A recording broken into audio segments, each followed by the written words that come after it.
Team India young opener Yashasvi Jaiswal భీకర ఫామ్‌లో ఉన్నాడు. పెర్త్ టెస్ట్‌లో ఆస్ట్రేలియాపై పిడుగులా విరుచుకుపడిన ఈ డాషింగ్ లెఫ్ట్ హ్యాండర్ అడిలైడ్‌లోనూ కంగారుల మెడలు వంచేలా చేస్తున్నాడు.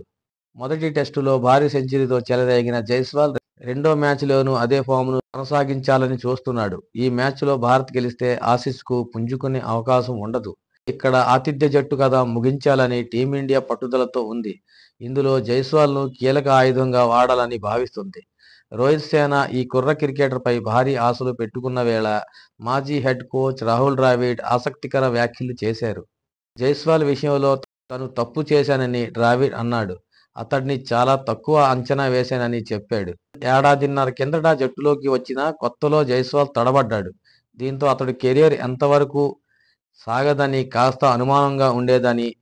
కానీ మొదటి సిరీస్ తర్వాత నుంచి భారీ ఇన్నింగ్స్‌లు ఆడటం, నాటౌట్‌గా నిలవటం, మ్యాచ్‌లు ముగించడం అతడు నేర్చుకున్నాడని చెప్పుకొచ్చాడు.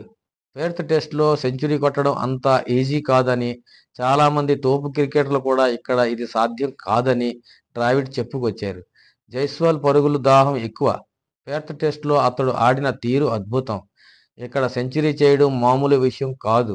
కానీ అతడు సులువుగా బాదేశాడు. అతడు రోజురోజుకీ మరింత స్ట్రాంగ్ అవుతున్నాడు. వెస్టిండీస్ మీద ఏడాదిన్నర కింద డెబ్యూ ఇచ్చిన ప్లేయర్ ఇంత తక్కువ సమయంలో ఈ స్థాయికి చేరుకోవడం ఊహించడానికే కష్టంగా ఉంది.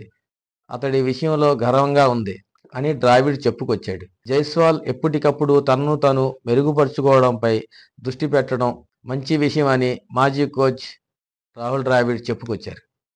ఈ ఇన్ఫర్మేషన్ నచ్చితే ఒక లైక్ చేయండి. అలాగే ఇలాంటి వీడియోస్ కోసం నా ఛానల్ సబ్స్క్రైబ్ చేసుకోండి. Thank you friends.